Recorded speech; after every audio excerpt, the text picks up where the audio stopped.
थंडीच्या दिवसामध्ये मार्केटला गेलं ना, भाजी मार्केटला सगळीकडे तिकडे ऑरेंज आणि लाल लाल लाल लाल दिसत होतं.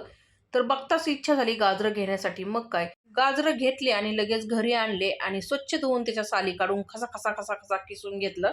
आता हा गाजराचा हलवा आहे ना मंडळी, एकदम माव्यासारखा लागतो हा. आता तुम्ही म्हणतात मावा म्हणजे तववाला मावा का? तववाला नाही हा.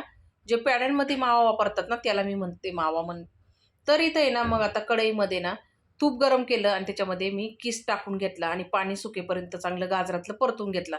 नंतर त्यामध्ये 1 लिटर फुल क्रीमवालं दूध घातलेलं आहे आणि गाजराचा किस त्या दुधामध्ये मी चांगला शिजवून घेतला. थोडंसं दूध आटल्यानंतर आहे ना, लगेच साखर टाकून घेतली. वेलचीची पूड टाकून घेतली अर्धा चमचा चांगली आणि मिक्स करून घेतलं आणि पूर्णपणे दूध आटल्यानंतर आहे ना, नंतरच त्याच्यामध्ये ड्रायफ्रूट टाकले आणि 1 चमचा तूप टाकलं. मिक्स करून तयार झाला मंडळी एकदम टेस्टी आपला गाजर हलवा. तुम्ही कसा बनवता गाजर हलवा कमेंट करून नक्की सांगा. धन्यवाद.